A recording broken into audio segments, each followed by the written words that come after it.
واحلل عقدة من لساني يفقهوا قولي اللهم زدنا علما نافعا ورزقا طيبا وعملا متقبلا. Amma ba'du.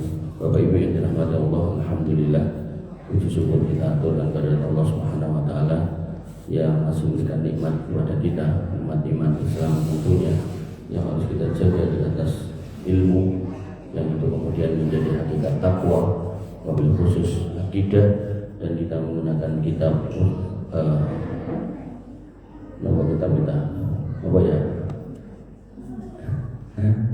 Ushul Sunnah karya Imam Ahmad bin Hanbal sesuai dengan jawabannya.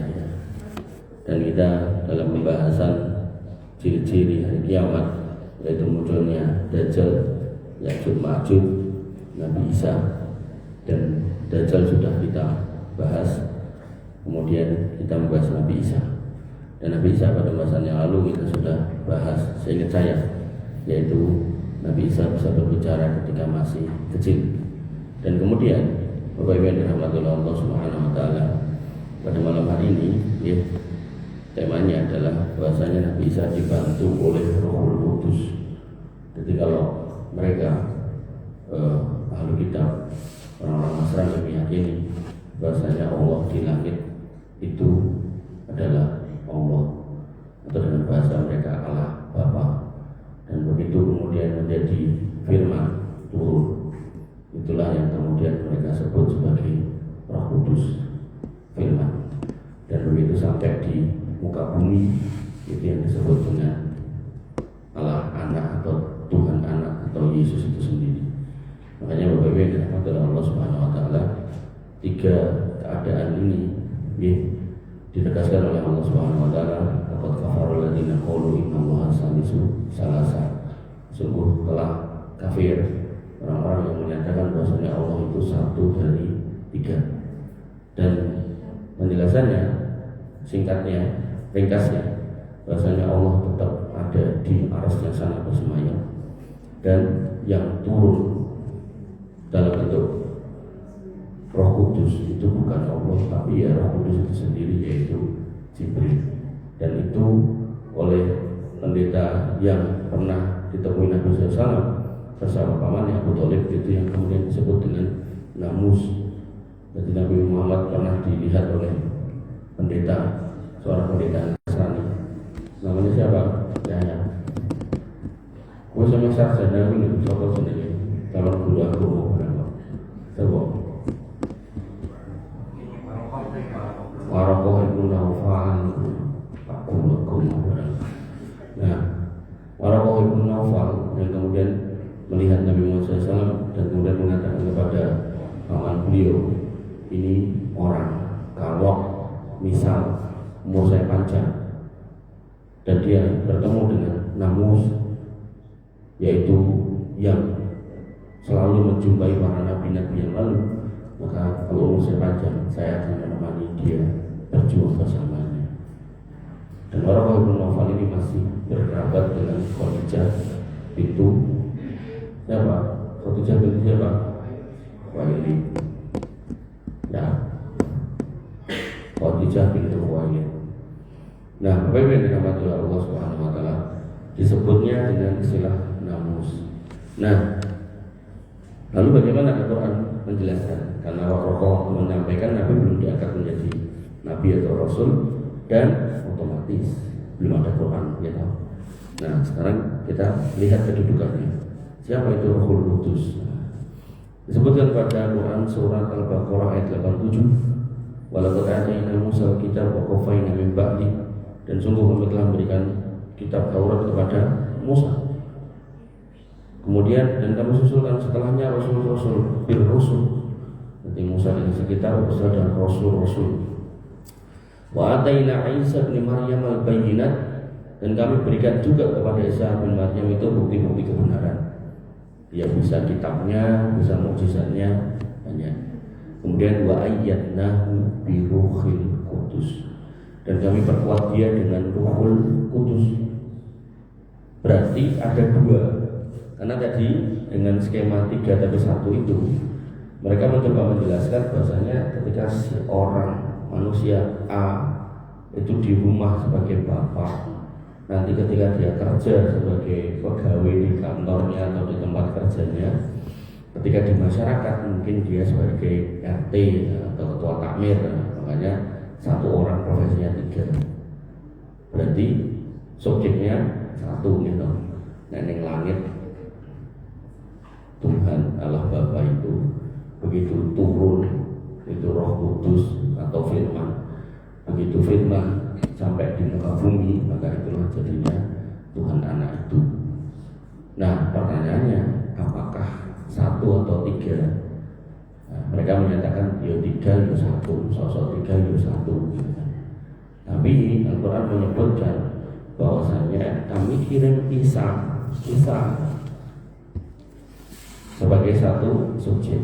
Kemudian kami dukung dia, kami perkuat dia dengan Roh Kudus 2. Makanya ini bukan 1 tapi 3, tapi memang 2. Beda kalau 1 tapi 2 tapi 1 itu gelasnya kosong. Bandingnya ini disuruh tak kayak kopi, ini rane gitu. Tapi kan tadi disebutkan bahwasanya kami kirim juga Isa dan kami perkuat dia dengan Roh Kudus. Berarti memang 2. Kemudian lanjutan ayatnya, afaqul nama ja'akum rusulun bima la tahwa anfusukum istakbartum wa fariqun kadzdzabtum wa fariqun taqtulun. Jadi ayat ini berkenaan dengan Bani Israil. Datang Nabi Musa, dia sempat tolak, sempat caci maki, tapi akhirnya manut. Kemudian datang nabi-nabi berikutnya juga dianiaya. Nah, datang Isa, sama diloke, anak zina dan seterusnya. Maka Allah menyebutkan, mengapa setiap rasul yang datang kepadamu membawa suatu pelajaran yang tidak kamu inginkan, kamu kok sombong? Dan kesombongan mereka itu gak main-main, Pak. Sebagian kamu dustakan, sebagian kamu bunuh. Jadi sombong. Definisi sombong, Nabi pernah mengatakan al-kibru la yadkhulul jannata man kana fi qalbihi dzarratun minal kibr. Tidak masuk surga orang yang di dalam hatinya ada kesombongan. Nah, sombong itu apa? Apakah pakai pakaian bagus, sandal bagus, motor bagus, mobil bagus? Jawab Nabi, bukan.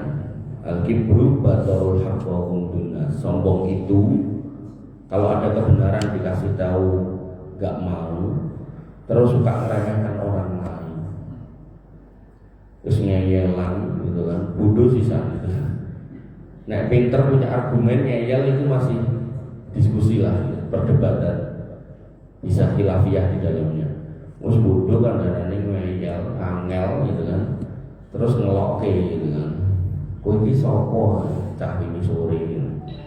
Makanya saya kalau mencontohkan gitu, nek jenengan pengen ngetes sombong dong buatan diri kita, khususnya dengan yang punya putra, umpami jenengan dereng sholat dulu ke putrane atau dinasihati putrane, Pak, pun azan sholat nih, cerewet tak cilik. Nah, nek jenengan ngomong ngono iki sombong. Karena tidak dilihat besar kecilnya, muda tuanya, tapi apa yang disampaikan bentrok. Artinya jenengan sebagai orang tua kok sampai putranya menyatakan atau menyampaikan itu udah nikmat luar biasa. Berarti jenengan punya putra yang sah. Malah dia mana seru, ya. Subuhan nih mantan, subuhan nih tuang dari joko-joko di berada beratani gitu kan.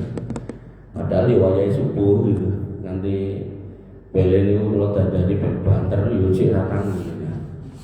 Nah, maka coba yuk kita introspeksi semuanya, yo saya, yo kita semua lah. Ya. Maka Nabi mengingatkan tentang sombong itu bukan soal kebiar yang ketok enggak. Selama itu enggak dalam rangka meremehkan orang lain enggak apa-apa. Tapi nek kita pakai jas terus kita ngomong wong rambut jas itu apa ya untuk lebu. Bahasa-bahasa ngoten niku lho, nah itu mulai sombong. Wong klambine elek, jagong, bahasa-bahasa ngoten niku. Nah itu mulai meremehkan orang lain atau wong ra sekolah katakan kene, ngoten niku lho. Atau kemudian iki koyo iso ngimbangi isih kali wong kuliahan kok iso ngimbangi, bahasa-bahasa ngoten niku kita harus hati-hati. Nabi mengingatkan sekecil apapun bentuk kesombongan itu tidak akan bisa membuat kita masuk surga. Maka Bapak Ibu yang dirahmati oleh Allah Subhanahu wa taala, dan puncaknya mereka itu nggak cuma mendustakan, bahkan membunuh nabi-nabi. Dan membunuhnya nggak cuma ditusuk, di kepala, digeраji, ngeri pokoknya. Mungkin yang disisir kulitnya yang diusir, parah banget. Ya, itulah Bani Israel. Makanya kalau sekarang kita melihat saudara-saudara Palestina dibunuh dengan seperti itu, sebenarnya loh ya, kalau kita mempelajari sejarah, ini bukan barang baru sebenarnya, karena memang kelakuan mereka ya seperti itu. Makanya nanti kalau ada hadis tentang mereka diperangi sampai habis-habisan, sampai sembunyi di belakang batu, terus dikejar, batunya pun mengatakan kilo Yahudi ning buriku patenono. Itu terus ada orang Islam ngomong, kok orang Islam kejemur gitu ya, buat bela sejarah sekejam apa mereka. Jangankan ke kita orang biasa, orang Nabi itu dipateni kok, gitu. Bahkan membunuhnya pun dengan kondisi yang mengerikan seperti itu. Gitu. Makanya Bapak Ibu yang dirahmati oleh Allah Subhanahu wa taala. Gitu. Jadi pentingnya belajar sejarah itu, belajar sejarah itu, agar kemudian kita itu bisa mendudukkan situasionalnya itu secara adil. Gitu. Nah, kemudian ayat berikutnya, ayat 253 Al-Baqarah. Tilkar rusulu faddalna ba'dahum ala ba'din minhum man kalamullah wa rafa'a ba'dahum darajat. Rasul-rasul itu telah kami lebihkan sebagian mereka dan sebagian yang lain. Di antara mereka ada yang langsung Allah berfirman kepadanya seperti Musa, wa kalamullah Musa taklima wa rafa'a ba'dahum darajat. Dan kemudian sebagian lagi ada yang ditinggikan beberapa derajat. Wa ataina Isa bin Maryam al-bayyinat, dan kami berikan kepada Isa bin Maryam itu keterangan-keterangan. Wa ayyadnahu bi ruhil qudus, kami sokong dia, kami perkuat dia dengan Ruhul Kudus. Berarti ini dua yang berbeda, bukan satu, dua. Walau sya'allahu maqtadal alladziina min ba'dihim min ba'di ma ja'ahumul bayyinat walakin ikhtalafu faminhum man amana wa minhum man kafar. Kalau Allah menghendaki, ini saya orang-orang setelah mereka tidak akan bunuh-bunuhan. Artinya disatukan dalam hidayah yang sama. Tapi Allah memang menginginkan liyabluwakum ayyukum ahsanu amala, mana di antara mereka itu yang mau mencari jalan kebenaran. Artinya kan bisa aja loh, misalnya dan biayain yang nggak sholat itu tiba-tiba para malaikat suampluk orang sholat belak gitu, mesti ya sedang sholat. Tapi kan nggak seperti itu yang diinginkan Allah. Allah tuh menginginkan adanya orang-orang yang berikhtiar mencari jalan kebenaran, kemudian menetapi jalan itu di atas kebenaran dan kesabaran sampai kapan? Sampai mati. Makanya ya, jumlah masjid banyak, tapi yang berisi atau yang mengisi masjid itu yang nggak sebanyak jumlah kaum muslimin yang ada di sekitarnya. Karena tadi itu namanya jiwa niku inna nafsal amuratun bisu, mesti nyuruhnya yang jelek. Orang milih ya pengennya wegah sholat gitu. Nah kemudian setiap kita itu ditempeli satu jin korin, dan jin korin ini selalu nyuruh yang jelek 2 kali sudah kan. Dan seorang sahabat pernah bertanya pada Rasul, ya Rasul apa jenengan juga iya? Kata Nabi, iyo neng jin korin ku mlebu Islam, jadi ngomong sing apik. Makanya kelas kita sama Nabi itu beda. Selalu saya ulang-ulang di mana-mana. Kita Nabi itu kalau safar semua sholat sunnah ditinggal kecuali 2, sholat witir sama sholat qobliyah subuh. Nah kita termasuk saya itu witir 1 rakaat setiap hari kerap lali gitu. Sedangkan Nabi tahajud otomatis bisa witir sampai kakinya berkah. Makanya kelasnya sudah beda. Kenapa? Ya karena jiwa kita itu meronta-ronta nyuruh yang jelek, jin korin kita itu nyuruh yang jelek, dan para lagi ketika kita keluar dari rumah-rumah kita, di luar itu fitnah yang menyambar-nyambar itu sak pirang-pirang. Fitnah dalam berbagai macam bentuk. Fitnah pandangan, fitnah pergaulan, fitnah materi, fitnah jabatan, macam-macam, fitnah pertemanan. Nah, belum lagi nek ngomah cekalane HP, fitnah marketplace gitu. Raleret dari paket gitu kan. Nah, sing nompo paket seneng itu, sing bayar itu, sing umat gitu. Makanya Bapak Ibu yang dirahmati oleh Allah Subhanahu wa taala, nggih. Makanya kembali ke sini, Bahasanya Allah kalau mau meluruskan mereka menjadi satu jalan bisa, tapi yang terjadi Allah tidak mengingat itu. Tapi mana di antara mereka, di antara kita yang mencari jalan itu, mau bermajelis ilmu dan mau berdiri di atas jalan kebenaran itu sampai kita mati. Makanya mereka pun terus berselisih. Maka di antara mereka ada yang beriman, ada yang kafir. Walau sya'allahu maqtatalu walakinna Allah yaf'alu ma yurid.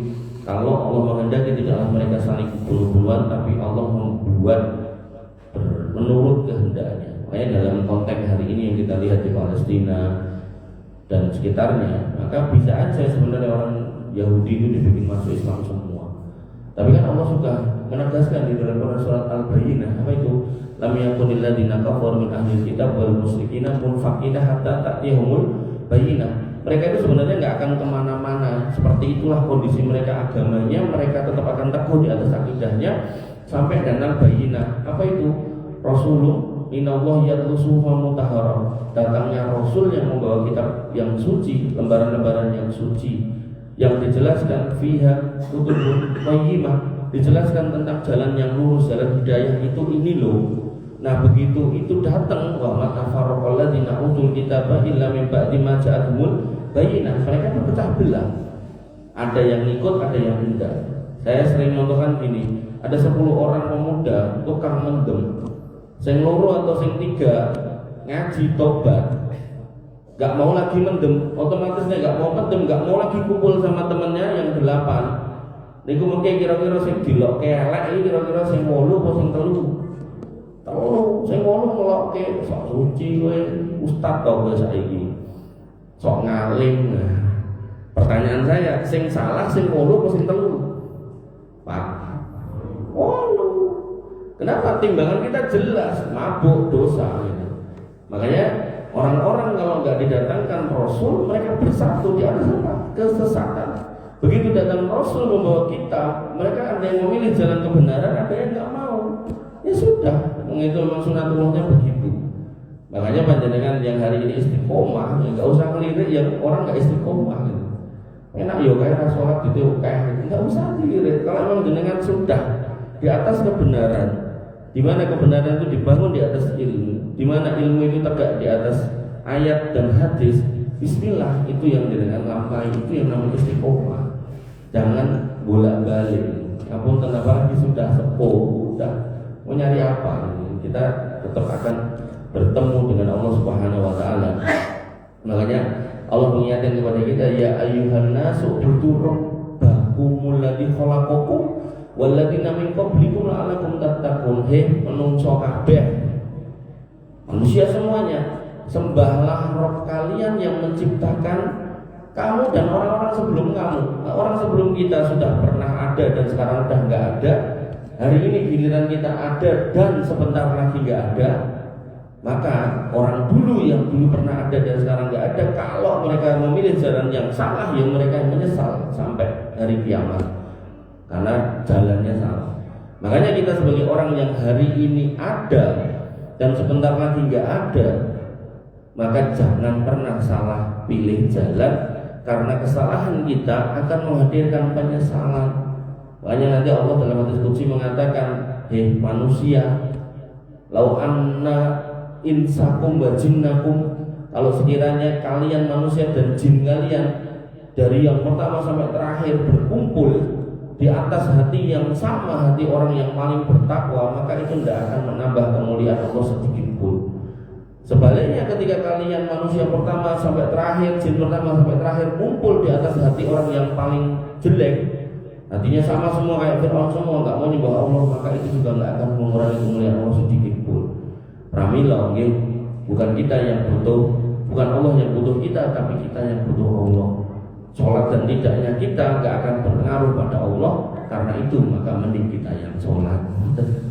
Beriman dan tidaknya kita nggak akan ngaruh sama Allah, makanya mendingan kita beriman. Gitu. Kembalinya ke kita sendiri. Jadi kalau kita nggak memahami ini, nanti datanglah orang-orang sombong tadi. Konek tak sembah paling ku yo Gusti Allah yo tetap boleh aku, tak butuh Allah. Makanya panjenengan yang kemudian punya putra-putra masih nom-nom ngeten iki dhewe iki sekolah li sekolah apa ora sekolah kuwi engko kembaline ning kuwi nek kowe milih ra sekolah dadi wong bodoh gitu kan ya engko sing rekoso kowe dhewe tapi nek kowe milih sekolah engko uripmu ora rekoso ya kowe sing nikmati wong pae kowe ora urung ya mati dhisik mungkin kan ngoten putrane sing sedone keri to. Nah, ngoten itu perlu ditegaskan karena anak-anak sekarang itu susah sekali, luar biasa gitu.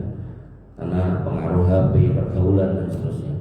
Baik Bapak Ibu yang dirahmati oleh Allah Subhanahu wa taala, sudah 2 ayat ya yang menyatakan bahwasanya Nabi Isa itu dibersamai Roh Kudus.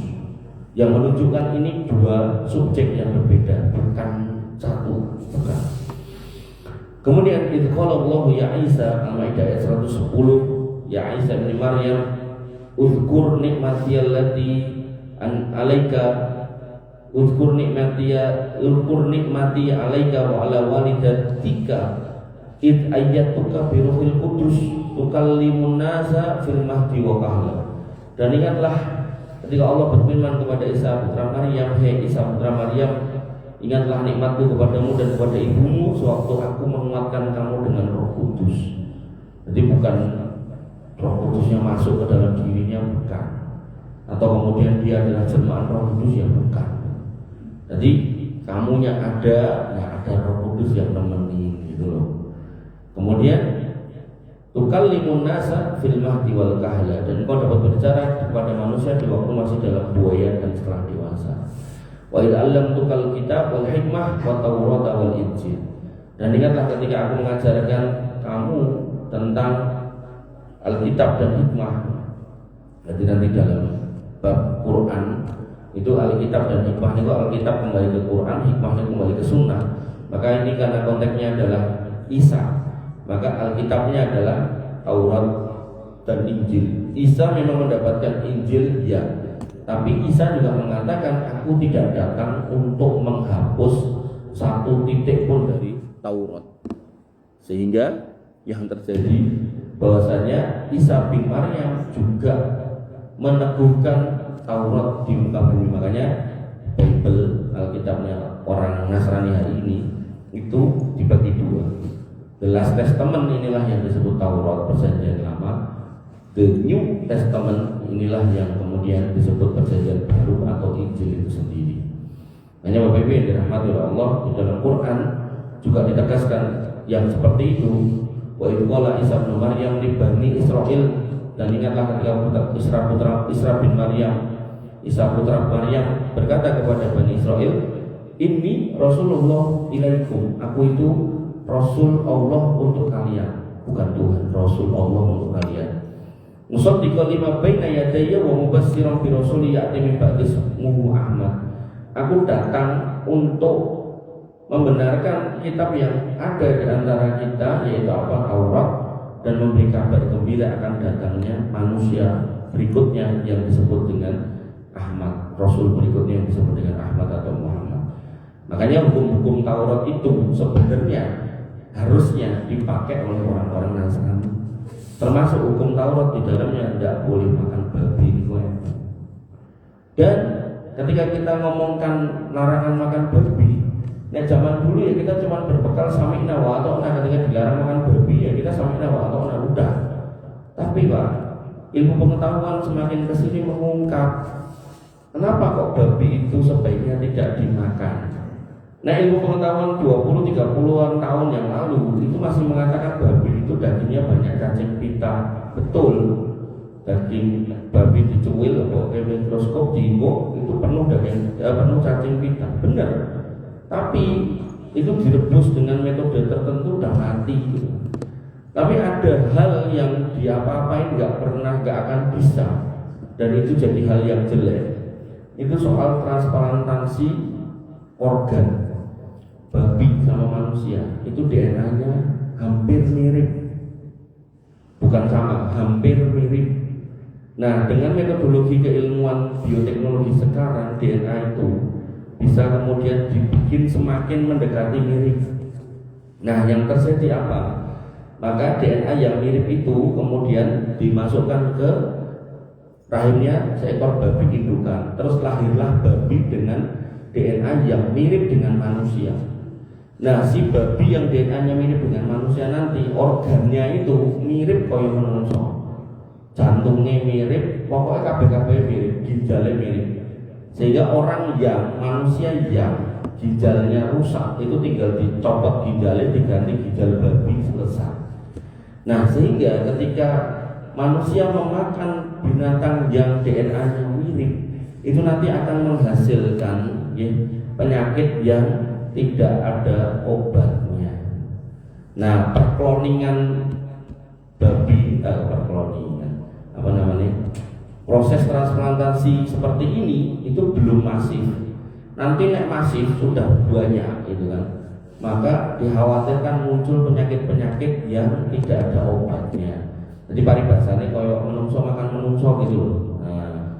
Nah, babi yang tadi itu yang DNA-nya sudah disetel supaya mirip menungso, nanti organnya bisa diambil, itu harusnya dijaganya kandang khusus. Tapi sayang mukanya bukan muka menungso, mukanya cek muka babi, sehingga ada potensi ketukar sama babi yang DNA-nya jauh dari menungso. Nah, mereka kemudian kawin atau mungkin muncul. Nah, mereka kemudian mengawin babi-babi yang lain dan akhirnya menyebabkan DNA babi itu akan makin dekat dengan manusia dan akan muncul hal-hal yang aneh-aneh. Makanya babi dirahmati Allah itu yang nggak ada obatnya, nggak ada jalan keluarnya kalau sampai terjadi. Karena ilmu pengetahuan belum sampai ke situ. Jadi udah kayak menungso makan menungso gitu. Belum ada negara yang melegalkan manusia makan manusia, itu nggak ada. Nah, di Cina itu pun juga nggak dilegalkan sebenarnya, tapi nggak dilarang. Jadi bukan sing kemudian dan itu pun hanya berlaku pada janin janin bayi yang digugurkan.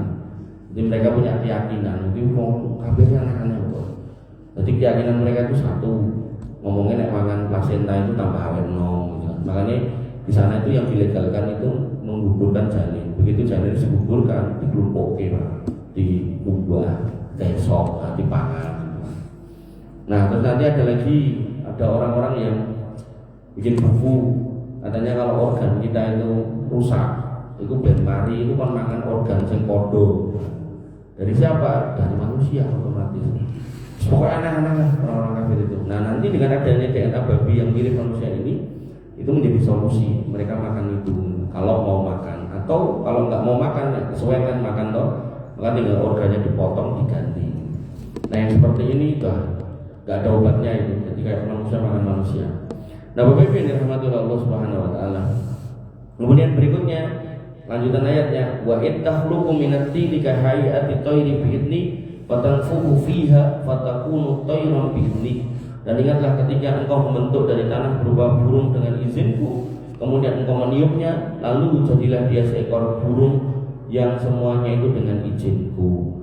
Wa tubri'ul akmaha wal abrasa bi'idni. Dan ingatlah ketika engkau mampu menyembuhkan orang buta sejak lahir dan orang yang berpenyakit kusta, semua juga atas izinku.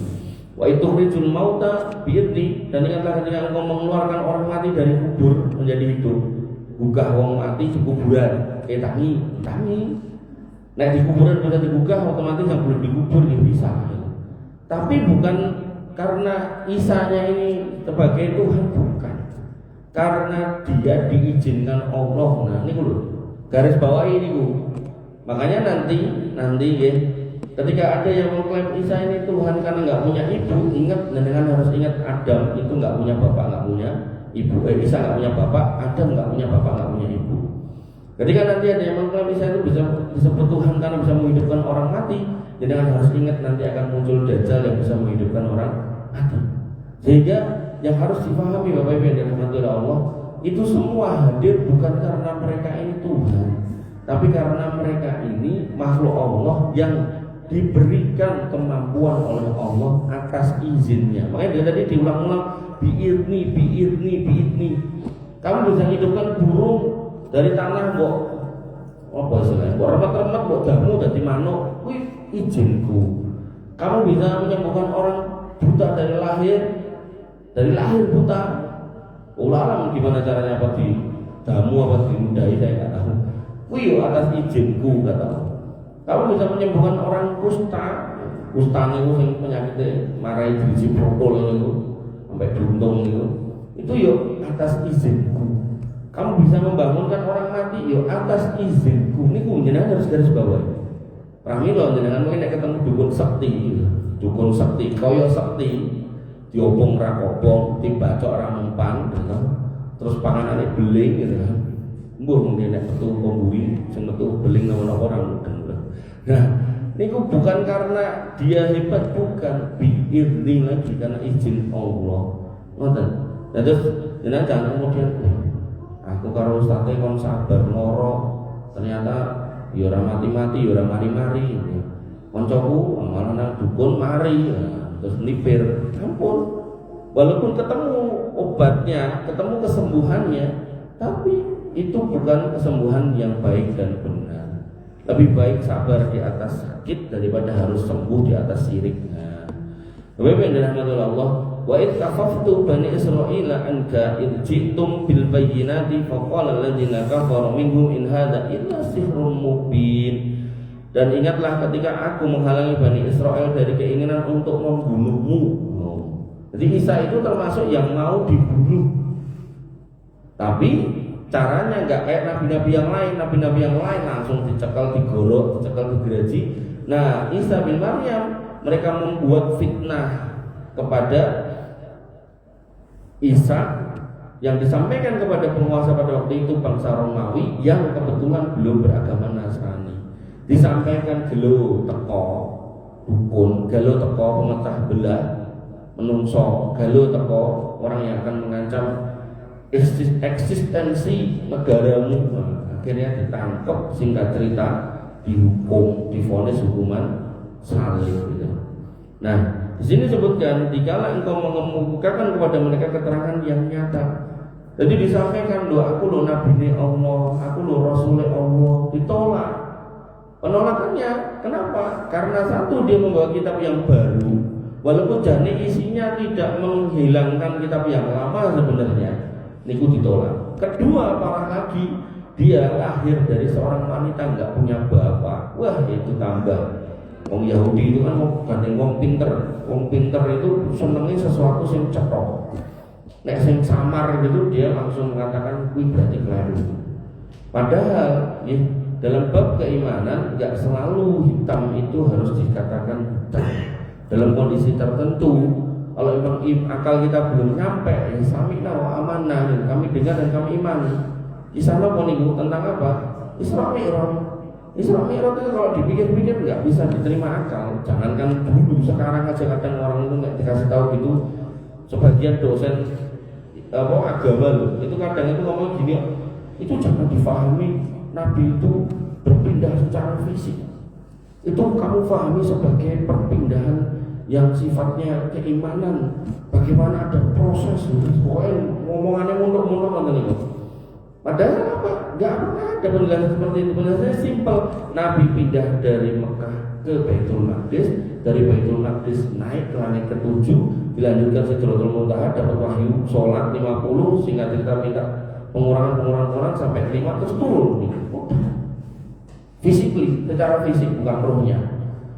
Dan yang menarik, orang-orang Islam pada waktu itu diajak sama orang-orang kafir musyrik dan mereka murtad lagi. Setelah murtad mereka nyari Abu Bakar As-Siddiq. Abu Bakar, kalau kancamu ngomong gini. Dan Abu Bakar belum menemui Nabi, langsung menjawab, tenang ngono kuwi omongane. Rumono. Nek umpama sing diomongke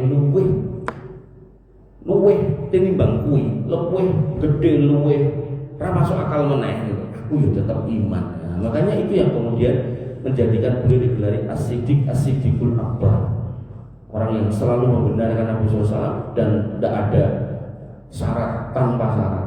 Makanya Bapak Ibu yang dirahmati oleh Allah Subhanahu Wa Taala, ketika Isa Al-Masih membawakan kebenaran, niku nggak dilihat yang disampaikannya, tapi yang dilihat adalah penampakannya, yaitu apa? Oh, kamu nggak membawa Taurat, bawa kitab baru namanya Injil, berarti ke wong imam. Yang kedua, kamu nggak punya bapak, kamu datang dari simbok. Padahal orang Yahudi tahu nek simboknya ini pun dari keluarga baik-baik, dan ibunya ini nek jenengan masih ingat, itu orang yang sudah diwakafkan oleh bapaknya untuk mengurusi tempat ibadah, kan betul mas? Itu pelajaran-pelajaran yang lalu. Makanya Bapak Ibu yang dirahmati oleh Allah Subhanahu Wa Taala, Ibunda Maryam nggak ada tempat sebenarnya orang Bani Israel itu untuk menghina beliau janin. Satu-satunya sebab beliau dihina karena delalah Allah pilih untuk mengandung manusia yang bernama Isa tanpa punya pasangan. Harusnya orang Bani Israel memahami kalau Maryam ini boro-boro berzina, ngobrol karo wong lanang ora tahu gitu. Maka harusnya gitu kan dia memahami itu adalah mukjizat dari Allah Subhanahu Wa Taala. Sama halnya dengan Nabi Muhammad. Jadi kisah itu sebenarnya cuma berulang, cuma beda konteks. Nabi itu ketika orang Arab ditanya siapa orang paling jujur, Muhammad. Siapa orang paling baik, Muhammad. Siapa orang paling sopan, Muhammad. Siapa orang yang kalau dititipi barang nggak pernah dicuil, Muhammad. Orang paling amanah, Muhammad. Mereka kalau kemudian mau safar jauh, rumah ditinggal, kunci dititipkan ke siapa? Muhammad. Bahkan ketika mereka berselisih untuk meletakkan Hajar Aswad, berebut itu kepala-kepala suku, mereka mencari siapa untuk dengan Muhammad itu. Tapi begitu Muhammad Shallallahu Alaihi Wasallam datang membawa dakwah tauhid, nah yang kita sembah itu cuma satu, tidak berbilang, itu yang kemudian kita sebut ilah dan itu yang kita nyatakan sebagai Allah, maka mereka mengatakan tabbat laka ya Muhammad, celaka kamu wahai Muhammad, alihada jamak tanah. Apa kamu mengumpulkan kami orang-orang Quraisy mau pengen bukan dari koyo ngono? Nanti dalam ayat atau hadis yang lain, apakah kamu pengen menjadikan ilah yang banyak ini jadi satu tok? Nanti dalam riwayat yang lain, apakah kamu pengen mengingkari agama nenek moyang kamu? Kemudian disebutlah sebagai orang gila, penyair, penyihir. Ya, puncaknya orang gila itu tadi. Kemudian diludahi, dilempari kotoran, dilempari batu, diusir, diboikot. Makanya Bapak Ibu dirahmati oleh Allah Subhanahu Wa Taala, ketika hari ini kita berislam dan tidak dalam kondisi seperti itu, orang diganggu tanggane, sholat ya biasa wae, hubungan ya ora nek sing ngeloke gitu kan. Nah, maka alhamdulillah dengan enggak mengalami ngoten niku. Nek nanti ngalami, walah ya Allah rong karuan sanggup. Makanya enten piye niku ngayal, mbok ya Allah aku urip pas zaman Nabi gitu. Ben aku iso dadi sahabat Nabi. Ketahuilah orang yang hidup zaman Nabi enggak semua jadi sahabat Nabi. Enten yang jadi musuh Nabi, ada yang jadi musuh dalam selimut seperti orang-orang munafik. Makanya ketika hari ini ya, kita terpilih sebagai orang hari ini, maka kita syukuri Pak Bu. Dan orang-orang hari ini yang hidup di atas keimanan yang nggak ketemu Nabi, itu Nabi menyebutnya sebagai ikhwani. Bukan ormas tertentu, bukan ikhwani kata Nabi. Aku rindu ikhwani, saudara-saudaraku. Para sahabat yang mendengar mengatakan, kami ikhwanu. Engkau ya Rasul, kami adalah saudara-saudara engkau. Kata Nabi, enggak, kalian adalah sahabatku, dan yang aku sebut sebagai saudara-saudaraku adalah orang yang nanti datang tidak ketemu aku tapi beriman dengan risalahku. Itu panjenengan. Nanti dalam riwayat yang lain, orang-orang yang kemudian teguh di atas akidah yang benar, di atas sunnah yang benar, pada zaman di mana semua itu sudah ditinggalkan, maka dia akan mendapat pahala 50 kali lipat. Para sahabat protes, 50 kali lipat kami atau orang yang pada waktu itu? Kata Nabi, 50 kali lipat kalian wahai para sahabat. Makanya pentingnya bermajelis ilmu agar dengan istiqomah di atas kebenaran, di atas ilmu, agar jangan sampai ya, mudah kena fitnah, mudah terjebak pada pemahaman-pemahaman yang salah, apalagi sampai terbawa pada aliran-aliran sing boten genah. Wabillahi taufiq yang bisa saya sampaikan, kurang lebihnya saya mohon maaf. Assalamualaikum subhanakallahumma wa bihamdika asyhadu an la ilaha illa anta astaghfiruka